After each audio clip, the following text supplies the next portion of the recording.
मैं बलजिंदर कौर नागरी एकेडमी में आपका स्वागत करती हूँ। स्पर्श भाग 2 की पुस्तिका से आज हम कर चले हम फिदा, जिसके कवि कैफी आजमी हैं, उसके प्रश्नों का हम अभ्यास करेंगे जो अत्यंत ही महत्वपूर्ण है, जो इस प्रकार से हैं। क्या इस गीत की कोई ऐतिहासिक पृष्ठभूमि है? प्रश्न है पहला। जी हाँ, इस गीत लिख गया है। गीत की ऐतिहासिक पृष्ठभूमि है सन 1962 में भारत पर चीन ने आक्रमण किया था। युद्ध भूमि में अनेक योद्धा लड़ते हुए शहीद हुए थे हमारे सैनिक। इस युद्ध की पृष्ठभूमि पर हकीकत नाम की फिल्म का निर्माण किया गया है। युद्ध की वास्तविकता को फिल्म में दर्शाया गया है। यह गीत इस फिल्म के लिए ही लिखा गया था। अत्यंत ही महत्वपूर्ण और अत्यंत ही प्रसिद्ध गीत रहा। और आपने 1962 में ये चाइना युद्ध जो भारत के साथ हुआ और हिमालय का जिक्र भी किया कविता में मैंने, और हिमालय की क्या भूमिका है इसको भी कविता में मैंने बताया है कि हिमालय के उस पार हम आप भी देखते हैं कि चाइना जो है वो किस प्रकार से हमारे देश पर अभी भी जो है नज़र रखता है, और ये युद्ध पहले हो चुके हैं। इसी पर ये फिल्म जो है बनी हुई है। प्रश्न 2 है, सिर हिमालय का हमने न झुकने दिया। इस पंक्ति में हिमालय किस बात का प्रतीक है? सर हिमालय का हमने न झुकने दिया, इस पंक्ति में हिमालय भारत के मान सम्मान का प्रतीक है। यह युद्ध भी हिमालय की घाटियों में लड़ा गया। भारतीय नौजवानों ने बहादुरी से युद्ध में अपनी भूमिका अदा की तथा अपने प्राणों का बलिदान देकर भारत के गौरव की रक्षा की, और हिमालय अपनी बहुत महत्वपूर्ण भूमिका निभाता है। और हिमालय सबसे ऊंचा है जिसके कि सिर को हमारे जो सैनिक है कभी झुकने नहीं देते हैं। इस पर आप लंबी चर्चा पाठ में हो चुकी है। इस गीत में धरती को दुल्हन क्यों कहा गया है? इस गीत में धरती को दुल्हन इसलिए कहा गया है क्योंकि धरती भारतीय सैनिकों के रक्त से लाल हो गई। तो लाल जोड़े में दुल्हन को विदा किया जाता है विवाह इत्यादि के समय, और इसीलिए धरती को आप देखिए दुल्हन कहा गया है। मानव लिख गया, मानो धरती ने लाल रंग की पोशाक पहन रही है, कपड़े पहन रखे हैं।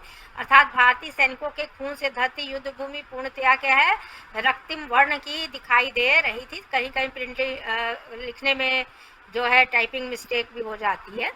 नंबर 4 है, गीत में ऐसी क्या खास बात होती है कि वह जीवन भर याद रह जाते? देखिए गद्य की पंक्तियां थोड़ी बहुत याद रहती हैं, कुछ डायलॉग याद रहते हैं, लेकिन गीत गुनगुनाते हुए वो आपके पूरी तरह हृदय मानस पटल पर अंकित हो जाता है। गीत की एक महत्वपूर्ण भूमिका है, समझ रहे हैं? जिन गीतों में भावनात्मक मार्मिकता तथा सच्चाई के साथ साथ संगीतात्मकता तुक जैसे गुण विद्यमान होते हैं, ऐसे गीत जीवन भर याद रहते हैं। यह एक विशेष प्रकार का गीत है जो भारतीयों के मन मस्तिष्क पर प्रभाव डालने वाला तथा देशभक्ति की भावना को दर्शाने वाला है। आपने इसी प्रकार के अन्य गीत भी कई बार सुने हुए हैं। ऐ मेरे वतन के लोगों वाला गीत है, ये कर चले हम फिदा वतन साथियों जैसे गीत हैं। ये अत्यंत ही देशभक्ति से भरे हुए हैं, और ये गीत आपके मानस पटल पर, जुबान पर क्या हो जाते हैं, अंकित हो जाते हैं। आप इन्हें याद करते हैं और तुरंत गुनगुनाने लगते हैं। तो गीत की एक खास भूमिका होती है, ये आपको अच्छी तरह से समझा दिया गया है। नंबर 5, कवि ने साथियों संबोधन का प्रयोग किसके लिए किया? कवि ने साथियों शब्द का प्रयोग देशवासियों के लिए किया है। हम देश के लिए बलिदान दे रहे हैं, सभी देशवासी सतर्क तथा सजग रहें। कभी भी देश को उनके बलिदान की आवश्यकता पड़ सकती है। अन्य लोगों को भी सेनाओं में भर्ती कर लिया जाता है जब कभी कभी आवश्यकता पड़ती है।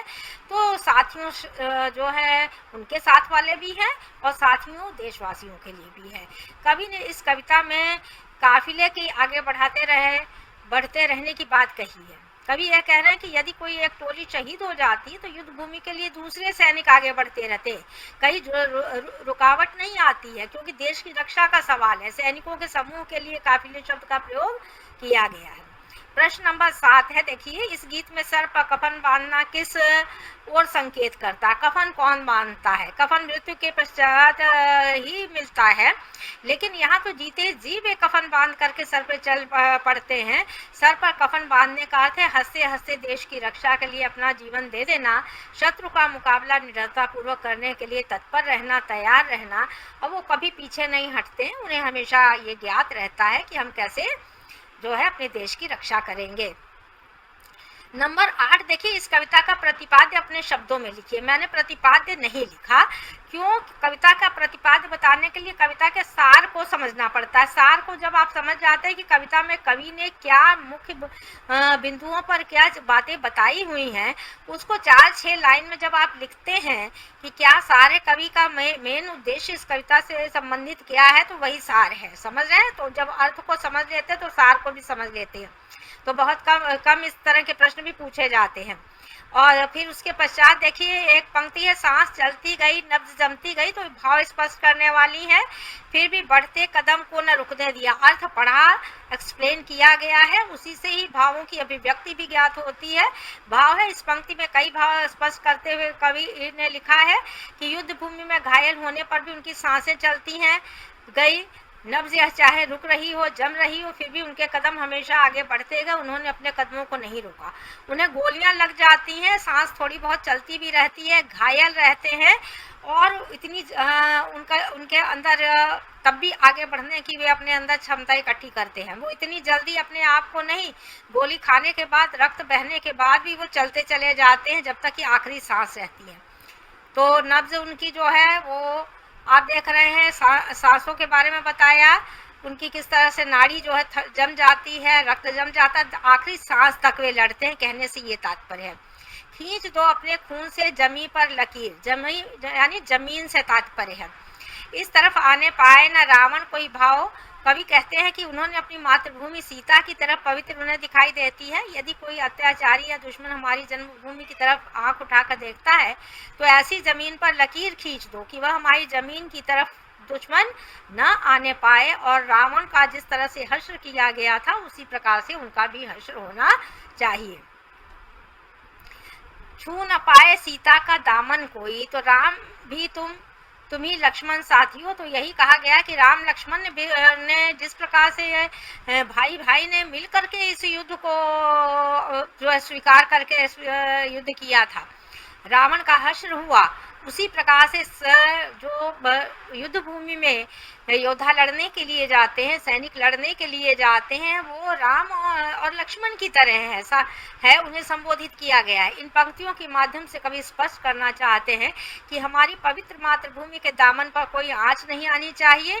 सैनिकों, तुम राम की तरह और लक्ष्मण की तरह डट करके मुकाबला करो, युद्ध भूमि में जो है मुकाबला करिए, और कोई सीता के दामन पर कोई आंच नहीं आए। तो ये हमारी मातृभूमि की रक्षा का संदेश है और कविता अत्यंत ही महत्वपूर्ण है। चैनल को सब्सक्राइब करें, वीडियो को लाइक तथा शेयर अवश्य किया करें। धन्यवाद।